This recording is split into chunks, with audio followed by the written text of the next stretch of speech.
কোন মেরাজে গেল, মেরাজে যাওয়ার পরে জাহান্নামের দিকে নজর দিয়ে চাইয়া দেখলেন এক একটা মানুষের পেট এক একটা ঘরের মতো বড় বড়। ইয়া রাসূলুল্লাহ, ইয়া হাবিবাল্লাহ, নবী গো, ঘরের মতো বড় বড় পেটওয়ালা মানুষগুলো দেখলো আমার নবী। দেখার পরে জিবরাইলকে প্রশ্ন করলো, ভাই জিবরাইল, বলো না এই মানুষগুলো কে? জিবরাইল আলাইহিস সালাম একটা ডাক দিয়ে বলল, নবী গো, এরা হলো পৃথিবীর সুদখোর। জোরে বলেন না নাউজুবিল্লাহ।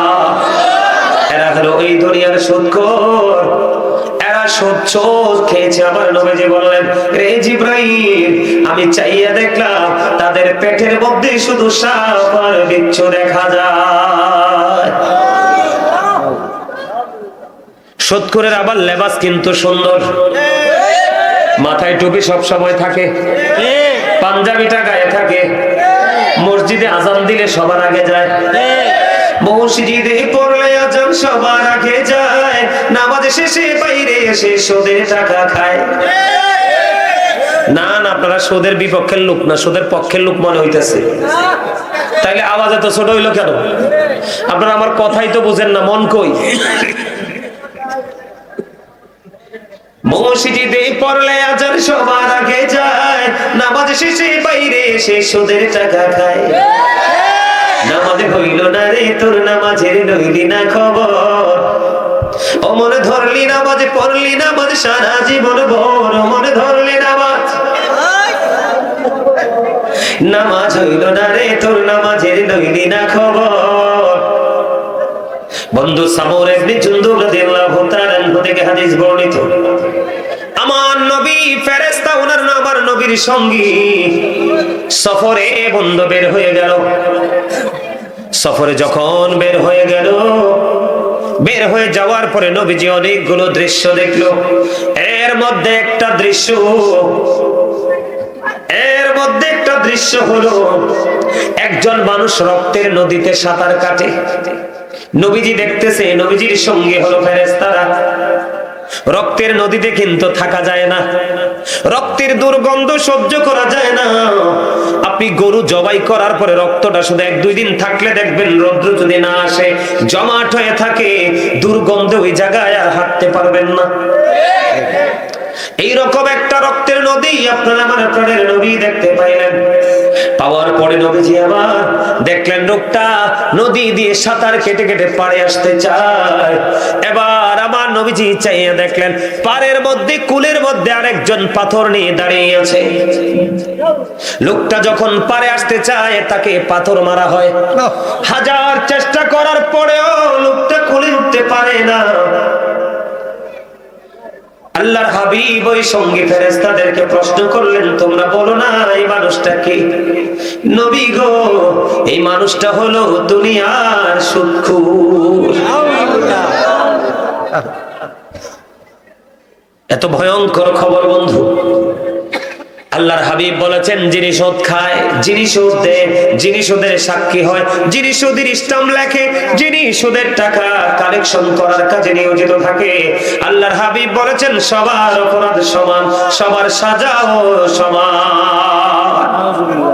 কারণ হলো অপরাধ যিনি করে, অপরাধ করার পরে যদি প্রশ্রয় পাওয়ার সম্ভাবনা না থাকে, সে কোনোদিন আর অপরাধ করবে না। আপনি দেখবেন চোর যদি চুরি করে আসে, চুরির মাল যদি রাখার জায়গা না পায়, আর কোনোদিন চুরি করতে যাবে না। এই জন্য বন্ধু, চোরের চাইতে বড় খারাপ হলো চোরকে যিনি প্রশ্রয় দেয়। মহিলারাও কিন্তু এখন ডিজিটাল কায়দায় সুদ খায়, জানেননি আপনারা এটা? মহিলারা ডিজিটাল কায়দায় সুদ খায়। টাকা হাওলাত চাইলে আপনি পাবেন না। যখন বলবেন সুদ দিব, তখন বলবে আমার দুলাভাই তো বিদেশ থাকে, বুবুর কাছে টাকা আছে, যদি সুদ দিতে চাও আমি আইনা দিতে পারি, কিন্তু একেবারে ডাহা মিথ্যা কথা, এগুলো নিজেরই টাকা। কথা কন না কেন? আমি আপনাকে বলি, বুখারী শরীফের মধ্যে এসেছে হাদিস খানা, নারী হোক পুরুষ হোক, 10 টাকা দিয়ে যদি কেউ জামা বানায়, এর মধ্যে 9টি টাকা হালাল, 1টি টাকা মাত্র হারাম। একটি টাকা মাত্র হারাম। আল্লাহর হাবিব বলেছেন 9 টাকার সাথে একটি টাকা হারাম তুমি যুক্ত করে দিলা, 9 টাকা হালাল। একটি টাকা 9 টাকার সাথে লাগার কারণে বাকি 9 টাকাও হারাম হয়ে গেছে। কিয়ামত পর্যন্ত তুমি নামাজ পড়তে পারবা, এই জামা পরে কোনোদিন আল্লাহর দরবারে তোমার এই নামাজ কবুল হবে না। জোরে জোরে বলেন নাউজুবিল্লাহ। এরকম সৎকর আপনার আমার দুনিয়ায় আছে না নাই? আপনাদের এই সাইডদার গ্রামের মধ্যে বন্ধু জোর জবরদস্তি করে জায়গা দখল করতে চায়, বাড়ি দখল করতে চায়, এমন লোক আসেনি? আসেনি? লাঙ্গল দিয়ে ঠেলে ঠেলে আইল বন্ধ ভেঙ্গে নিজের দিকে নিয়ে যায়, আছে না নাই? জোর করে বিঘায় বিঘায় জামাত জমি দখল করে, আছে না নাই? আমার দিকে তাকান, আল্লাহর হাবিব হাদিস শরীফের মধ্যে এসেছে বন্ধু, আল্লাহর নবী সরকারে মদিনা তিনি বলেছেন, পৃথিবীর বুকে যদি কোনো জালেম 1 বিঘা পরিমাণ কারো কাছ থেকে বন্ধু জোর করে দখল করে, আমি কিন্তু আপনাদেরকে কোন পাপের কোন সাজা এগুলো বুঝাচ্ছি, সমষ্টিগত ভাবে পড়ে আযাব সম্পর্কে একটু বলবো, মৃত্যুর যন্ত্রণা সম্পর্কে একটু বলবো বন্ধু।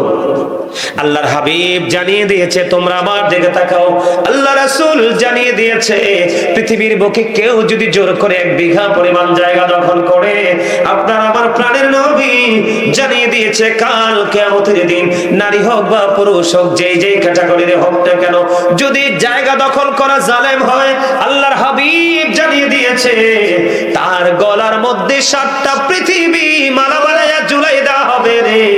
এই মালা নিয়ে বহন করতে হবে। ওই যে বলেছি, বাঁচতে পারবা না, মরতে পারবা না, পালাইতেও পারবা না, ও বন্ধু ধরবে খুবই শক্ত ভাবে।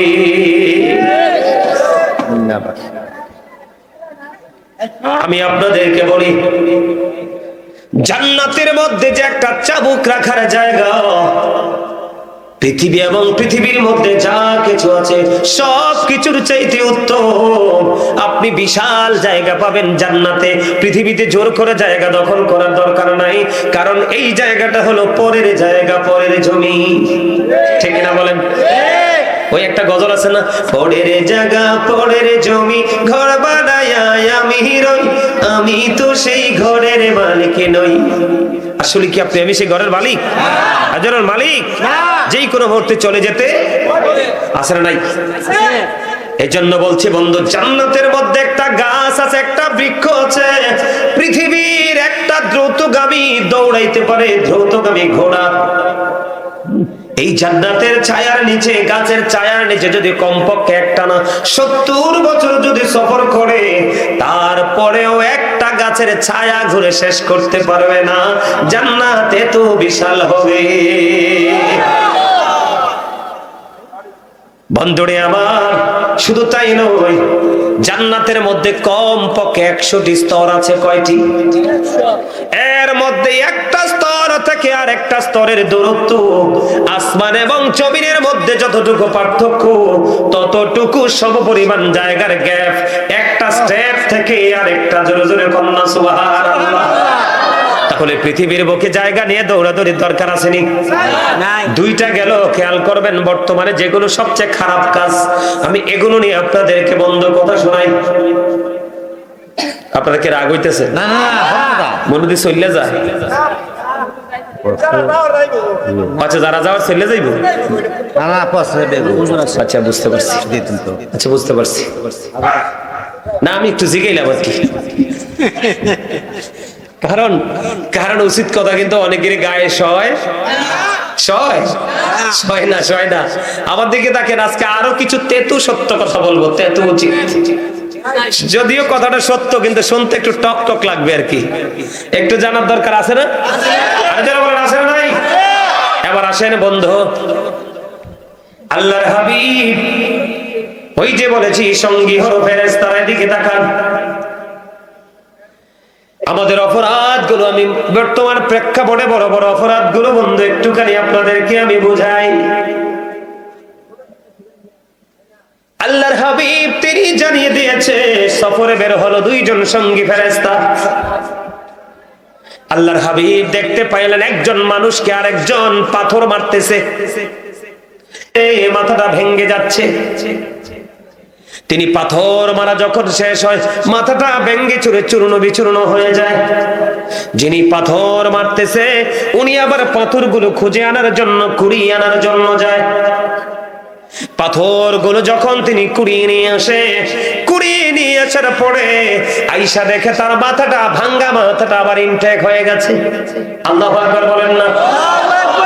কত ভয়ঙ্কর যন্ত্রণা খেয়াল করছেননি? একবার পুরো মাথাটা ভেঙ্গে চূর্ণ করে দেয়, পাথরগুলো খুঁজে আনতে আনতে আবার মাথাটা পরিপূর্ণ হয়ে যায়। এমনি করে করে কন্টিনিউ বন্ধ, তার উপরে সাজাটা চলতেছে, এই সাজাটা বহাল চলতেছে। আল্লাহর হাবিব ওনার সঙ্গী ফেরেশতাদেরকে প্রশ্ন করলো, এই মানুষটা কে রে? এই মানুষটার অপরাধ কি? এবার ওই ফেরেশতারা নবীকে বললেন, ইয়া রাসূলুল্লাহ, ইয়া হাবিবাল্লাহ, নবী গো, ওই মানুষটা হলো দুনিয়ায় এমন অপরাধ সে করেছে, সে রাতের বেলা নামাজ না পড়ে ঘুমাই যাইতো এবং কোরআন তেলাওয়াত শিখার পরে কোরআন না পড়তে পড়তে সে পুরো কোরআনটা ভুলে গেছে। জোরে কন্না নাউজুবিল্লাহ। আমাদের দেশে, আমাদের সমাজে অনেক মৌলবী আছে কোরআন পড়তে হাফেজ, এখন ভুলে গেছে। আর ম্যাক্সিমাম লোকই তো রাতের বেলা চা দোকানে আসার সময় দেখছি আপনাদের ওইদিকে টিভিতে, টিভি গুলাতে টিভি চলতেছে, মুরব্বী দাড়িগুলা লাল, লজ্জা শরমের বালাই নাই, টুপি মাথায়, দাড়িটি লাল টকটকে, পাঞ্জাবি পরানো, সিনেমা দেখতেছে। আরে নাউজুবিল্লাহ কর না দিল্লি, আরে জোরে টুপি মাথায় দিয়ে সিনেমা চাইলে সব হয় না? সব হয় না? কি হয়? গুনাহ হয়। যাক আলহামদুলিল্লাহ, আপনারা এটা বুঝতে পেরেছেন, এটার জন্য ধন্যবাদ। যাবেন কখনো? যাবেন না। ওই এটা হচ্ছে মিনি সংসদ। এটা কি মিনি সংসদ, ছোট সংসদ। এই সংসদে কি হয় জানেন? বাংলাদেশের জাতীয় সংসদে আপনার কি হয়, বাংলাদেশের উন্নয়ন নিয়ে লাভ ক্ষতির হিসাব কষানো হয়। আর এই মিনি সংসদের মধ্যে হয় এই সমাজের মধ্যে, এলাকার মধ্যে, পাড়ার মধ্যে যত ধরনের মানুষের গীবত আছে সব। ঠিক না ঠিক? তাহলে ওখানে যাওয়া যাবে না? ওখানে যাওয়া যাবে? তাহলে যারা ইচ্ছে করে নামাজ ছেড়ে দেয়, কোরআন তেলাওয়াত ছেড়ে দেয়, তাদের মাথাটা কি করা হয়? ভেঙ্গে ফেলা হয়, আবার জোড়া লাগে, আবার ভাঙ্গে। এইভাবে চলতে চলতে বন্ধু চলতে থাকবে সাজা। বাঁচতে পারবা না, মরতে পারবা না, পালাইতেও পারবা না। এবার আসেন, আমাদের দেশে মোবাইল আসেনি? হ্যাঁ আছে। কই আছে? আপনার কটিয়াদি একটা কথার কথা কি আছে? কটিয়াদি যখন বলে তুই কই অথবা তুমি কই, কয় আমি আছি সাহেবদার। এই মিছা কথাটা বলে কিনা বলেন? ম্যাক্সিমাম লোক। এটার নাম এই জন্য আমি রাখছি বিষাক্ত সাপ।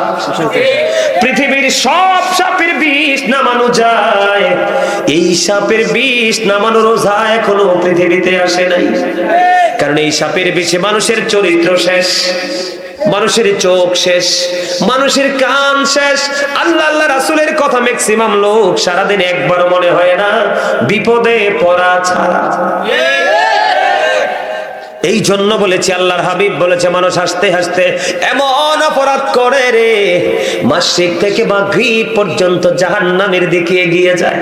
পৃথিবীর এক প্রান্ত থেকে আরেক প্রান্ত পর্যন্ত যতটা দূরত্ব, ওই তত সম পরিমাণ রাস্তা মানুষ জাহান্নামের দিকে এগিয়ে যায়।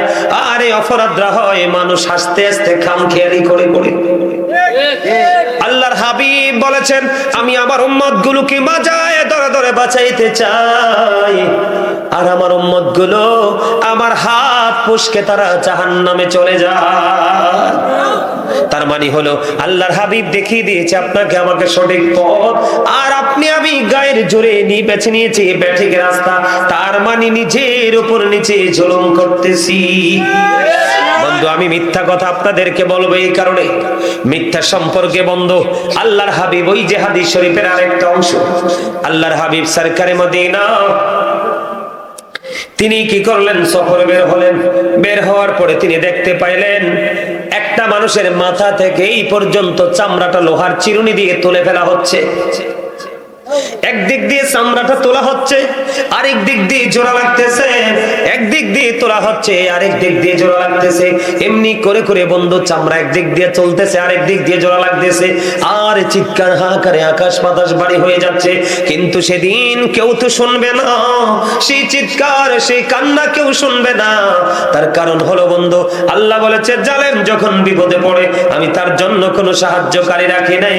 সতর্ক হতে হলে এখনই হতে হবে, মরার পরে সতর্ক হওয়ার কোনো সুযোগ নাই। আল্লাহর হাবিবকে প্রশ্ন করা হলো, ইয়া রাসূলুল্লাহ, আল্লাহর হাবিব প্রশ্ন করলেন ফেরেশতাদেরকে, এই লোকটাকে তার কি অপরাধ? এবার ফেরেশতারা বলল, নবী গো, এই লোকটার অপরাধ হলো সকাল যখন হয় সে সকালে এই বাড়ি থেকে ওই বাড়ি, এই গ্রাম থেকে ওই গ্রাম, এই ইউনিয়ন থেকে আরেক ইউনিয়ন, এক দেশ থেকে আরেক দেশ, বাংলাদেশের মধ্যে অনেক সংবাদ পাঠক আছে, সংবাদ পাঠিকা আছে, পত্রিকায় লিপিবদ্ধ করা হয়, এবং বর্তমানে সোশ্যাল মিডিয়ার মধ্যে বন্ধু যেটা করে না সেটাও বলে, যেটা করে সেটাও বলে, আছে না নাই? আল্লাহর হাবিবকে ফেরেশতারা জানিয়ে দিল ওই লোকটা হলো মিথ্যাবাদী। ওই মিথ্যা কথা বলার কারণে আল্লাহ রাব্বুল আলামিন তার জন্য সাজারা বহাল করে দিল। একদিক দিয়ে চামড়াটা জিন্দা অবস্থায় তুলে ফেলা হচ্ছে, আরেক দিক দিয়ে জোড়া লাগতেছে। এমনি করে করে তার সাজাটা কন্টিনিউ চলমান আছে। জোরে জোরে বলেন না নাউজুবিল্লাহ।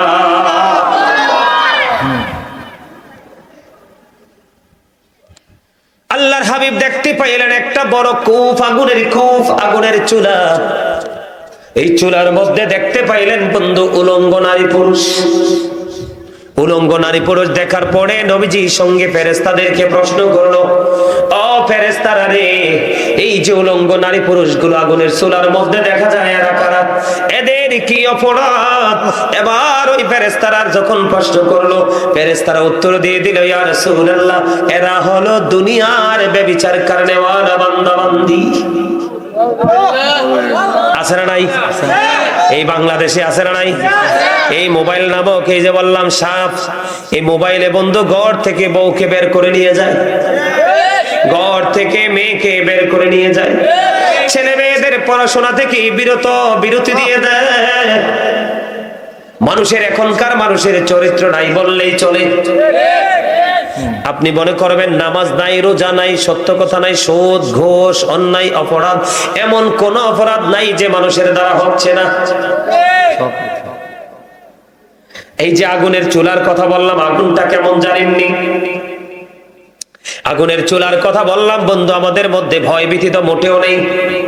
আপনারা মনে রাখবেন, আপনি যত বড়ই নিজেকে ইমানদার দাবি করেন, আপনার সিনায় যদি আল্লাহর প্রতি ভয় না থাকে তাহলে আপনি কোনোদিন পরিপূর্ণ হতে পারবেন না। ভয় বড় একটা নিয়ামত। হযরত আবু হুরায়রা রাদিয়াল্লাহু তাআলা আনহু থেকে হাদিস খানা বর্ণিত, আপনার আমার প্রাণের নবী, দো জাহানের বাদশা নবী, রাহমাতাল লিল আলামিন, তিনি নবীজি জানিয়ে দিয়েছে, আমার দিকে তাকার বন্ধু, আপনার আমার প্রাণের নবী বলে দিয়েছে, জাহান্নামের আগুনটাকে আল্লাহ 1000 বছর তাপ দিল, আগুনের রং হয়ে গেল লাল। রে সাইদারের মানুষ, আমার ভাই, আমার বাবা, আমার মা বোনদেরকে ডেকে ডেকে বলছি গো, ভিতরে জানালা খুলে তোমরা শোনো, কেমন করে সহ্য করবা সেই দিনে আগুনের জ্বালা। 1000 বছর আগুনকে তাপ দেওয়া হলো, আগুনের রং হয়ে গেল লাল। আবার আল্লাহ কয়, না না, বান্দাগুলো যেই পরিমাণ অন্যায় করবে, বান্দাগুলো যেই পরিমাণ অপরাধ করবে, বান্দাগুলো যেই পরিমাণ বিশ্বাসঘাতকতা করবে, বান্দাগুলো যেই পরিমাণ কোরআন হাদিস বিরোধিতা করবে, বান্দাগুলো যেই পরিমাণ আমার হাবিবের সাথে বেয়াদবি করবে, এই 1000 বছর তাপ দেওয়া আগুন দিয়ে কোনো লাভ হবে না। আল্লাহ বলতেছেন আরো 1000 বছর আগুনটাকে তাপ দিলেন, আগুনের রং হয়ে গেল বন্ধু সাদা। আল্লাহ কয়, না না, এই আগুন হবে না, আরো ভয়ঙ্কর, আরো তীব্র করতে হবে। তীব্র থেকে তীব্রতর করে আল্লাহ রাব্বুল আলামিন আগুনটাকে বলে আরো তপ্ত করলেন, আরো 1000 বছর তাপ দিলেন, আগুনের রং হলো বন্ধু কালো। জোরে বলেন না নাউজুবিল্লাহ। এই জাহান্নামের আগুন আপনাকে আমাকে করে করে খাবে। একবারে জাহান্নামের একবারে ছোট্ট আযাব, কম আযাব হলো আগুনের এক জোড়া জুতা। আগুনের এক জোড়া জুতা পরিয়ে দেওয়া হবে, বিয়ে বাড়িতে গোস্ত উতরায় যে দেখেন না, মৃত্যুবার্ষিকীতে বড় আয়োজন যারা করে, গোস্ত যে উতরায় আওয়াজ পাননি ট্যাগের। কুরবানির ঈদের দিন গরিব ধনী সবার ঘরে মোটামুটি গোস্তের পাতিলে নাচে গোস্ত, তার মানে টকবক টকবক করে উতরাইতে থাকে। আগুনের জোতাটা পায়ে লাগাইতে দেরি। ও আল্লাহর বান্দা যদিও ঠিক আছে নাফরমান বান্দা, তার মাথার মগজটা উতরাইতে থাকবে। বন্ধু গরুর গোস্তের পাতিলের চাইতে আরো ভয়ঙ্কর ভাবে কি করবা সেদিন? তোমার বন্ধু কেউ হবে না। পৃথিবীতে মা বাবাকে মানছো না, রাসূলকে মানছো না, তোমার মসজিদের ইমাম সাহেবকে মানো নাই, হক্কানি আলেমদের ওয়াজ শুনে আরো কটূক্তি করেছো। ঠিক না ঠিক? এটা হচ্ছে কি হচ্ছে না? সহ্য করতে পারবেন না সেই আযাব? বন্ধুরে আমার, আগুনের তাপ সহ্য করা যাবে না। মা আয়েশা প্রশ্ন করলো, ইয়া রাসূলুল্লাহ, ইয়া হাবিবাল্লাহ, নবী গো, ও নবী, কাল কিয়ামতের দিন নারী পুরুষ কি একত্রিত হয়ে উঠবে? নবীজি বললেন হ্যাঁ। তাদের পরনে কি পোশাক থাকবে না? নবীজি বললেন না না, তাদের পরনে কোনো পোশাক থাকবে না, পুরো পুরুষরা খতনাবিহীন অবস্থায় থাকবে। এই পৃথিবীতে ইমানদার মুসলমানদেরকে খতনা করা হয়, ওই হাসরের ময়দানে প্রত্যেকটা মুসলমান খতনাবিহীন অবস্থায় থাকবে। তার মানে মায়ের উদর থেকে আমরা যেমন এসেছি ঠিক তেমন ভাবে আমরা দণ্ডায়মান হবে। আমার রাসূলকে প্রশ্ন করা হলো, ইয়া রাসূলুল্লাহ, নারী পুরুষ উলঙ্গ থাকবে, কেউ কি কারো দিকে নজর দিবে না? আমার নবীজি বললেন, আয়েশা রে, ওই হাসরের দিনটা তো ভয়ঙ্কর হবে, এত ভয়ঙ্কর হবে, সেই দিন কেউ কারো দিকে নজর দেওয়ার মতো সুযোগ থাকবে না। এত ভয়ঙ্কর হবে, গর্ভবতী মহিলারা তাদের সন্তান প্রসবের আগেই তাদের গর্ভপাত হয়ে যাবে। বাচ্চাটা এখনকার মা একজনের বাচ্চা প্রসব হওয়ার জন্য কত সচেতন বাবা মা আপনজন। বন্ধু, নরমাল ডেলিভারি না হইলে সিজার করা হয়, কিন্তু দেখেন ওই দিনটা এত ভয়ঙ্কর হবে, বাচ্চা মায়ের উদর থেকে ডেলিভারির সময় আসার আগে বাচ্চাটা প্রসব হয়ে যাবে, মা জানতে পারবে না। স্তন্যপায়ী যে প্রাণীগুলো থাকবে তাদের স্তন্যদায়ের কথা বলে যাবে। আল্লাহ রাব্বুল আলামিন আকাশকে পরিপূর্ণভাবে গুটিয়ে নিবে, যেমনি ভাবে পৃথিবীর মানুষ তার লিখিত দপ্তরটাকে গুটিয়ে নেয়। পাহাড়ের অস্তিত্ব থাকবে না, আকাশ ভেঙে চলে যাবে, তারকাগুলো বিক্ষিপ্ত হবে, সমুদ্রটা উদ্বেলিত হয়ে যাবে, সূর্যটা মাথার উপরে থাকবে, ফুলচেরাতের ফুলটা 30,000 বছরের রাস্তা হবে। প্রত্যেকটা মানুষের কবর থেকে হাসরের ময়দানটা কমপক্ষে 50,000 বছরের রাস্তা হবে। জোরে জোরে বলেন না আল্লাহু আকবার। 30,000 বছরের রাস্তা পার হওয়া কি সহজ বিষয়? কতটা ইজি হবে বন্ধুরে আমার, অত্যন্ত ভয়ঙ্কর কঠিন হয়ে যাবে। আপনারা আরো কি শুনবেন? ভয়ঙ্করতাটা কত কঠিন হবে শুনবেন। বন্ধু আমার দিকে তাকান, ভয়ঙ্করতাটা এত বেশি ভয়ঙ্কর হবে, আপনার আমার প্রাণের নবী জানিয়ে দিয়েছে। এই পৃথিবীর বুকে মানুষ খাবারের চাহিদা আছে কি নাই? টাকা হইলে বন্ধু কেউ গরুর গোস্ত, কেউ ওটের গোস্ত, কেউ খাসির গোস্ত, আছে না নাই? যার ক্ষমতা যেটা আছে সে খাইতে পারে। কিন্তু বন্ধু ওই পার এত ভয়ঙ্কর, পাপীদের জন্য একটা খাবার বরাদ্দ করেছে, পাপী নোংরা মানুষগুলোর জন্য একটা খাবার বরাদ্দ করে রেখেছেন আমার আল্লাহ। ওই খাবারটার নাম হলো তিনাতুল খাবার। নাউজুবিল্লাহ বলেন না? ইয়া রাসূলুল্লাহ, ইয়া হাবিবাল্লাহ, নবী গো, এই তিনাতুল খাবারটা কি গো নবী? আমার আপনার প্রাণের নবী বলে দিয়েছে, এই তিনাতুল খাবারটা হলো আরেকটা জাহান্নামীর নিংড়ানো রক্তপুঁজ।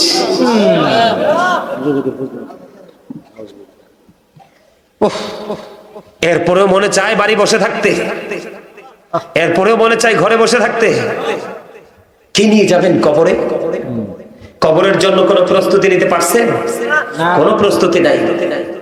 শুধু সন্তানদের ভবিষ্যৎ নিয়ে কিভাবে ভালো খাওয়া যায়, ভালো পড়া যায়, শুধু আমরা সেই প্রত্যাশায় আছি। এই আমার দিকে তাকান, কোরআন শরীফের 19 পারা সূরা শুআরা 88 নম্বর আয়াতে আল্লাহ বলেছেন, ইয়াউমা লা ইয়ানফাউ মালু ওয়ালা বানুন ইল্লা মান আতাল্লাহা বিকলবিন সালিম।